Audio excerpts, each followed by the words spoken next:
नमस्कार दोस्तों, Rajshree education channel के अंदर आपका हार्दिक अभिनंदन है। स्वागत है मेरे दोस्तों। मेरे वीडियो को लाइक शेयर सब्सक्राइब करें। आने वाले नोटिफिकेशन के लिए घंटी के बटन को भी ज़रूर दबाएं। दोस्तों आज मैं आपको पश्चिमी विचारक बेंथम के बारे में पढ़ाने जा रहा हूं मेरे दोस्तों। ओके,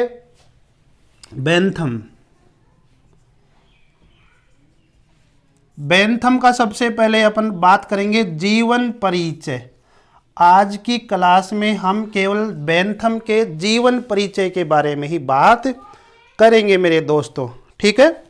बेंथम का जो समय है, उनके जीवन काल का जो समय है वो है 1748 ईस्वी से 1832 तक। 1748 से लेकर 1832 तक का जो समय है वो बेंथम का रहा है। दोस्तों बेंथम लगभग 89 वर्ष तक जिंदा रहे हैं अपने सामने। तो 48 देखें तो 52 वर्ष तो ये और 32 ये, ठीक है। दो और दो 32 और 48, 2 और 2 4 और 5 और 3, लगभग 84 वर्ष तक उन्होंने अपना जीवन जिया था। आगे बात करते हैं मेरे दोस्तों कि उनके जीवन में और क्या किया, कौन सी परीक्षा उत्तीर्ण की, उसके बारे में चर्चा करते हैं। 4 वर्ष की आयु में बेंथम महोदय ने लैटिन भाषा का उन्हें ज्ञान हो गया था। लैटिन भाषा का ज्ञान हो गया था मेरे दोस्तों। 13 वर्ष की आयु में उन्होंने मैट्रिक 10वीं की परीक्षा पास कर ली मेरे दोस्तों। और ध्यान दो, 15 वर्ष की आयु में उन्होंने स्नातक का मतलब बीए पास कर लिया मेरे दोस्तों, ठीक है। और इनका जन्म के बारे में बात करें कि जन्म हुआ कहां था, तो इनका जन्म हुआ था लंदन में, जन्म हुआ था मेरे दोस्तों। तो बीए पास किया उन्होंने 15 वर्ष की आयु में। तो कौन सी यूनिवर्सिटी में उन्होंने बीए पास किया, तो आपका आंसर होना चाहिए ऑक्सफोर्ड यूनिवर्सिटी। ऑक्सफोर्ड विश्वविद्यालय।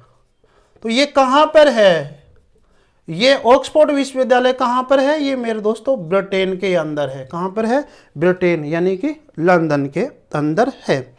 दोस्तों आगे बात करते हैं, जब उन्होंने स्नातक की परीक्षा पास कर ली थी मेरे दोस्तों,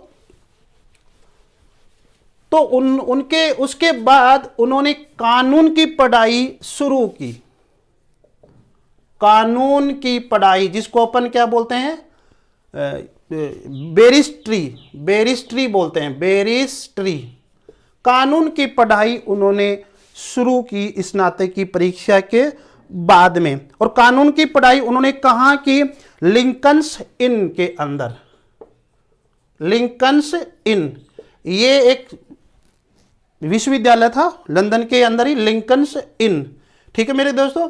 तो लिंकन्स इन के अंदर उन्होंने कानून की पढ़ाई की थी।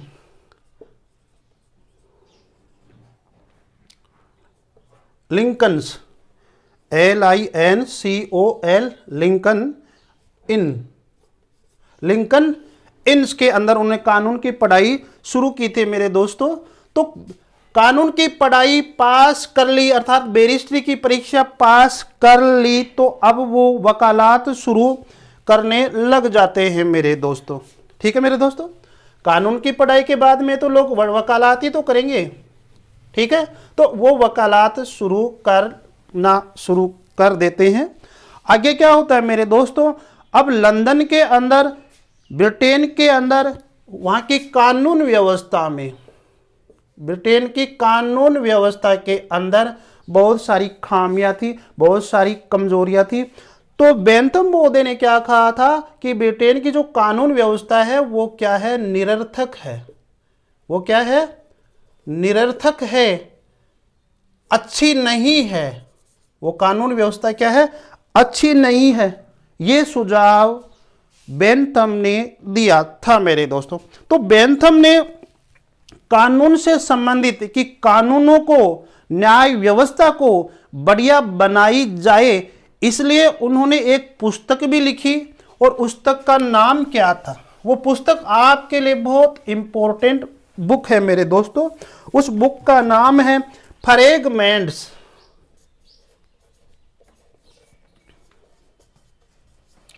Fragments on government.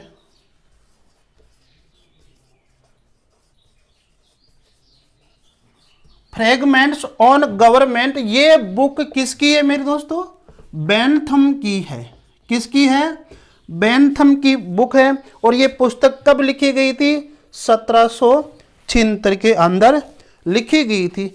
इसी बुक के अंदर बेंथम महोदय ने कानून व्यवस्था को सुधारने की बात की थी। और ध्यान दो, ब्लैक स्टोन एक व्यक्ति था, ब्लैक स्टोन। तो ब्लैक स्टोन की जो इंग्लिश कानून व्यवस्था की जो टीकाएं थी, ब्लैक स्टोन की इंग्लिश कानून टीकाएं, ठीक है। तो इंग्लिश कानून टीकाएं, टीकाएं होता है, टीका का मतलब होता है कमेंट्स, ठीक है। तो ब्लैक स्टोन ने कानून से संबंधित जो कमेंट किए थे, उनकी इंग्लिश कानून टीकाओं की बेंथम ने क्या किया, आलोचना की। क्या की, आलोचना की है, ठीक है। इस प्रकार से उन्होंने ब्रिटेन की कानून व्यवस्था और ब्लैक स्टोन की कानून व्यवस्था की आलोचना की। और इस बुक के अंदर यह लिखा कि यहाँ की कानून व्यवस्था खराब है, निरर्थक है, इसलिए उसमें सुधार किया जाए। तो मेरे दोस्तों, तो उन्होंने कानून की व्यवस्था को सुधारने के लिए उन्होंने इस बुक के अंदर लिखा। तो इन्होंने सुझाव दिया कि कानून व्यवस्था सुधरनी चाहिए। इन बेंथम के सुझाव को कई देशों में माना मेरे दोस्तों।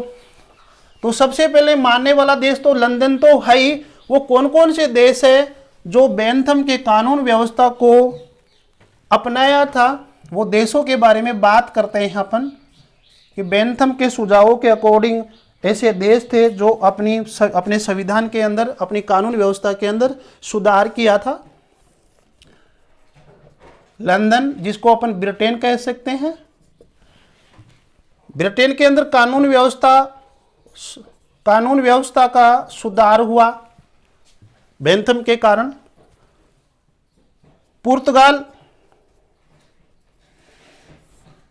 पुर्तगाल के अंदर भी कानून व्यवस्था को सुधारा गया। पुर्तगाल के अंदर भी वहाँ के लोगों ने, वहाँ की राजनीतिक पार्टियों ने बेंथम को बुलाया और कहा कि संविधान में जो कानून से संबंधित जो कमजोरियां है, आप उसको दूर करने का प्रयास करें। अर्थात हमारे को कानून से संबंधित जो कमजोरियां है उसका हमें सुझाव दीजिए, हमारे संविधान में हम उसको सही तरीके से कैसे करें। ये बेंथम का यहाँ पर प्रभाव पड़ा था। दूसरे देश के बारे में बात करें अपन, मिस्र। तो मिस्र के अंदर ऐसा कुछ ज़्यादा खास प्रभाव नहीं पड़ा मिस्र के संविधान पे, लेकिन मिस्र के लोगों ने सवेज नहर का निर्माण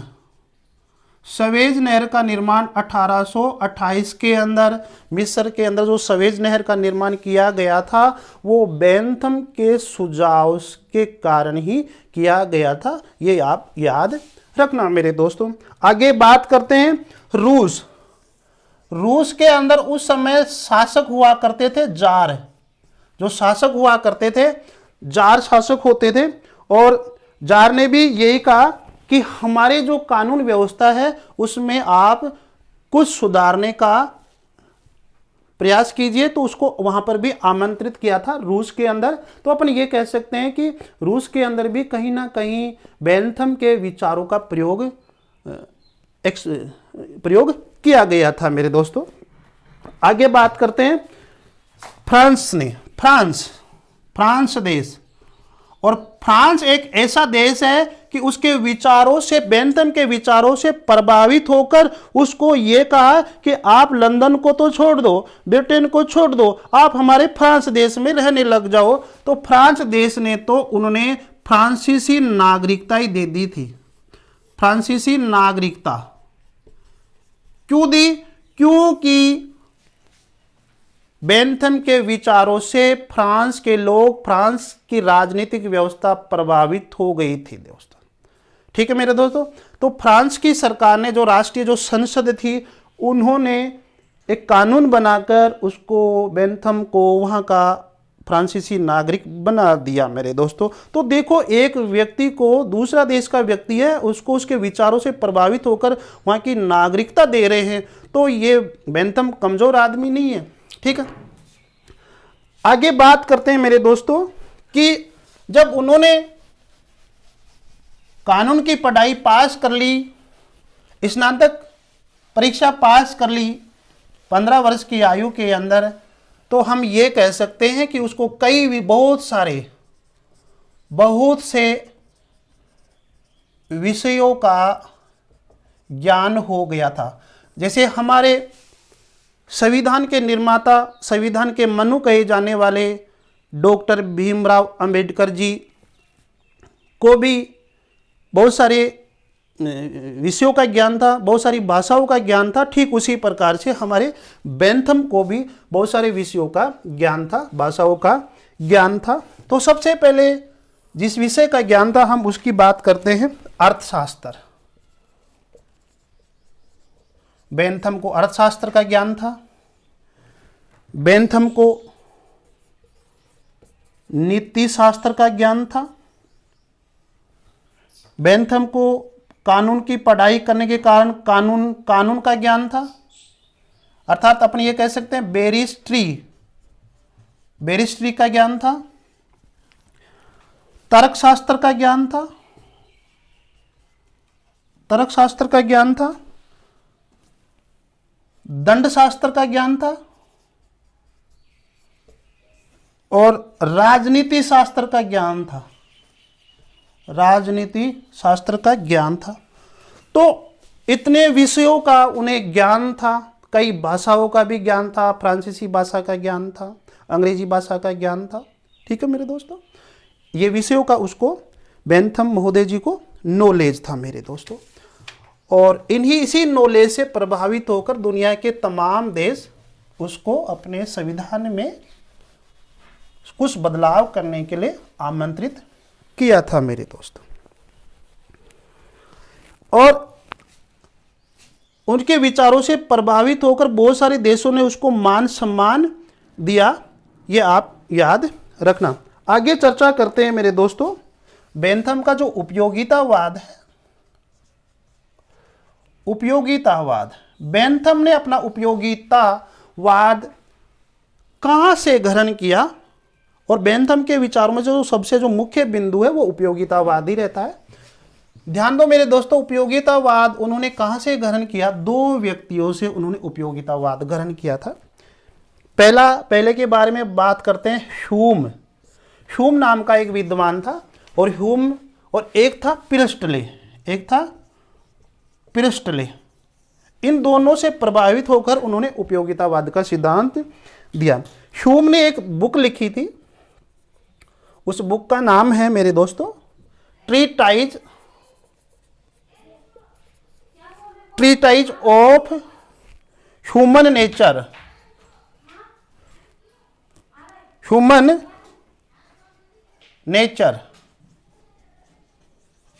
ट्रीटाइज ऑफ ह्यूमन नेचर, ये बुक किसकी है?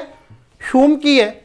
इस बुक को से प्रभावित होकर बेंथम ने अपना उपयोगितावाद, अर्थात उपयोगितावाद शब्द को ग्रहण किया। ठीक है, ह्यूम से उन्होंने उपयोगितावाद शब्द को ग्रहण किया। पिरस्टले की एक पुस्तक थी जिसका नाम था ऐसे ऑन गवर्नमेंट। ऐसे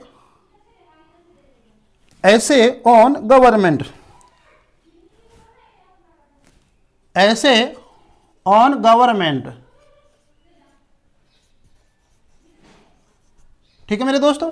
तो ऐसे ऑन गवर्नमेंट बुक पृष्ठ लिखी थी। इस बुक के अंदर ये लिखा हुआ था, एक वाक्य लिखा हुआ था, एक कथन लिखा हुआ था। वो कथन क्या था? अधिकतम संख्या का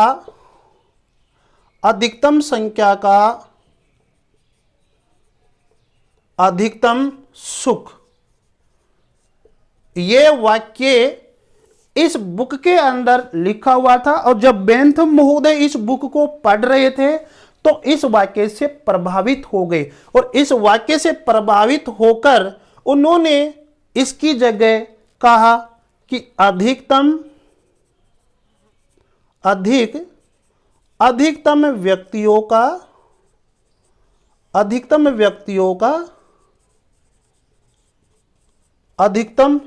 सुख क्या है?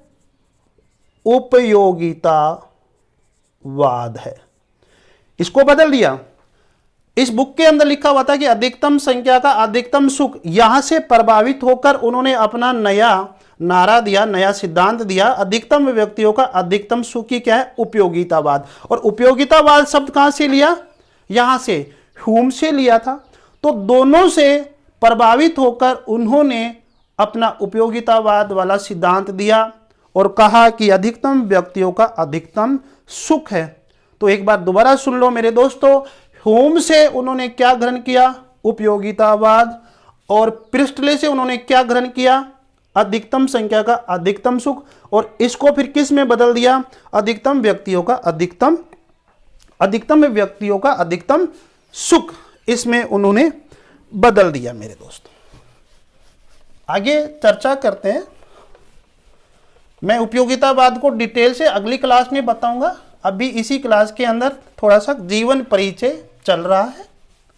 ओके मेरे दोस्तों, बेंथम के बहुत सारे शिष्य थे, अनुयायी थे। तो शिष्यों के अंदर बात करें मेरे दोस्तों, जेम्स मिल भी उनका शिष्य था। ड्यूमोंट भी उनका शिष्य था। ठीक है मेरे दोस्तों। जेम्स मिल का शिष्य कौन है? रिकार्डो। कौन है? रिकार्डो। ध्यान दो मेरे दोस्तों, बेंथम का शिष्य कौन है? जेम्स मिल। और जेम्स मिल का शिष्य कौन है? रिकार्डो। इसलिए बेंथम क्या कहता है, कथन कहता है, वो कथन आपको याद रखना है। ठीक है, बेंथम क्या कहते हैं? मैं मील का आध्यात्मिक पिता हूं। मैं मील का आध्यात्मिक पिता हूं और मील रिकार्डो का आध्यात्मिक पिता है। आध्यात्मिक पिता है। इस प्रकार रिकार्डो मेरा आध्यात्मिक पौत्र हो गया, अर्थात पोता हो गया, पौत्र था। ठीक है, देखो बेंथम का शिष्य था जेम्स मिल, और जेम्स मिल का शिष्य था रिकार्डो। तो रिकार्डो क्या, एक तरह से बेंथम का अनुयायी हो गया। ठीक है, तो बेंथम क्या कह रहा है कि मैं मील का आध्यात्मिक पिता हूं और मील रिकार्डो का आध्यात्मिक पिता है। इस प्रकार रिकार्डो मेरा आध्यात्मिक पौत्र है। था की जगह है कर दो, आध्यात्मिक पौत्र है। ये कथन किसका है मेरे दोस्तों? बेंथम का है। तो ये आपको याद रखना है। ड्यूमेंट के बारे में बात करें कि उनका जो शिष्य था ड्यूमेंट, उसने क्या, ये स्विस नागरिक था, स्विट्जरलैंड का नागरिक था। इसने क्या किया कि बेंथम की जो पुस्तकें थी, बेंथम की जो पुस्तकें थी उसका फ्रांसीसी भाषा में अनुवाद किया। बहुत सारी पुस्तकों का ड्यूमॉन्ट ने फ्रांसीसी भाषा में अनुवाद किया। और ध्यान दो, यही नहीं, बेंथम की पुस्तकों में कुछ कमजोरी रह गई थी, कोई कमी रह गई, तो उसको पूरा करने का कार्य भी इसका शिष्य ड्यूमॉन्ट ने किया था। एक तरह से अपन ये कह सकते हैं कि ड्यूमॉन्ट के विचारों को, उनके बुकों को, उनको प्रसिद्धि दिलाने का, उसको यश दिलाने का काम भी ज़्यादातर ड्यूमॉन्ट ने किया था मेरे दोस्तों। आगे बात करते हैं अपन कि बेंथम के बारे में।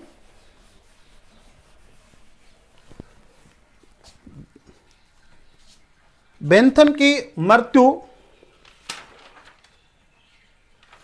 कब हुई? 6 जून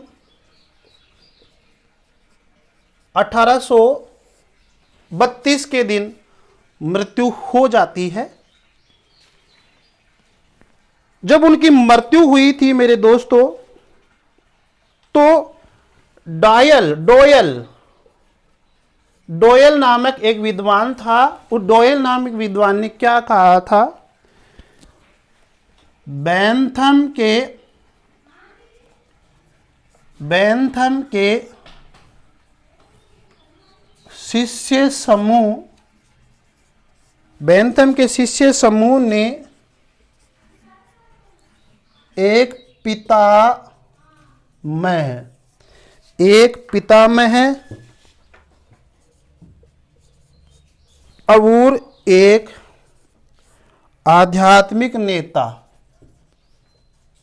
और एक आध्यात्मिक नेता के रूप में उसका सम्मान किया। वह एक देवता के रूप में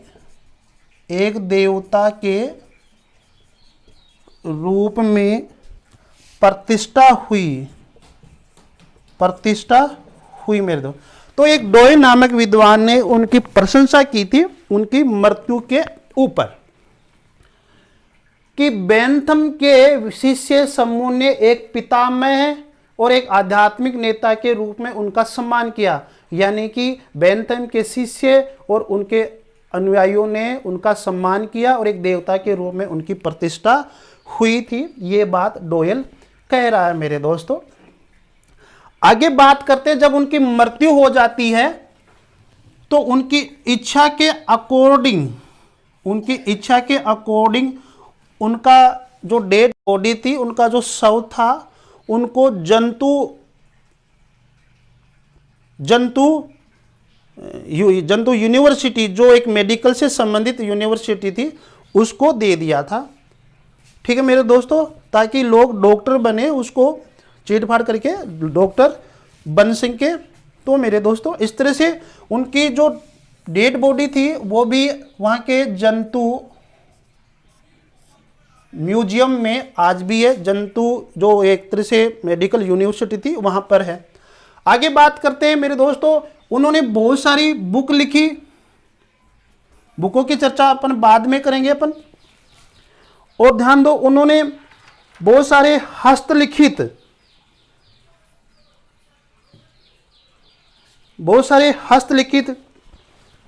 कानून से संबंधित हस्तलिखित कुछ पन्ने लिखे थे। कहते हैं कि कानून से संबंधित 148 के लगभग पृष्ठ लिखे थे। ठीक है मेरे दोस्तों, ये 148 बक्से हैं। ध्यान दो, 148 बक्सों के अंदर उन्होंने जो कानून से संबंधित जो पृष्ठ लिखे वो 148 बक्सों के अंदर आज भी है। तो ये वहाँ के लंदन यूनिवर्सिटी के अंदर, और वहाँ क्या ब्रिटिश जो म्यूजियम है, तो लंदन की यूनिवर्सिटी, लंदन के म्यूजियम आदि स्थानों पर उनके हस्तलिखित पृष्ठ और उनकी पुस्तकें यहाँ पर है। तो देखो कितना महान व्यक्ति है ये पुस्तक लिखने वाला, इतना बेंथम इतना बड़ा महान व्यक्ति है। उन्होंने बहुत सारी पुस्तकें लिखी थी, बहुत सारे कानून से संबंधित पृष्ठ लिखे, जो कम से कम एक बक्से के अंदर नहीं मेरे दोस्तों, 148 148 बक्सों के अंदर बंद है आज भी। वो कहाँ पर है? लंदन यूनिवर्सिटी ब्रिटिश म्यूजियम के अंदर है मेरे दोस्तों। मैं आपको आज इतना ही पढ़ाऊंगा। आज मैं बेंथम के परिचय के बारे में बताया मेरे दोस्तों। जहां रहो खुश रहो, मस्त रहो और आराम से पढ़ो मेरे दोस्तों। सपने उसी के साकार होते हैं जो सपने लेते हैं मेरे दोस्तों। सपने वो नहीं होते हैं जो रात को आते हैं, सपने वे होते हैं जो नींद नहीं आने देते हैं मेरे दोस्तों। मस्त रहो, खुश रहो। चैनल को लाइक सब्सक्राइब जरूर करें। ठीक है मेरे दोस्तों, ओके।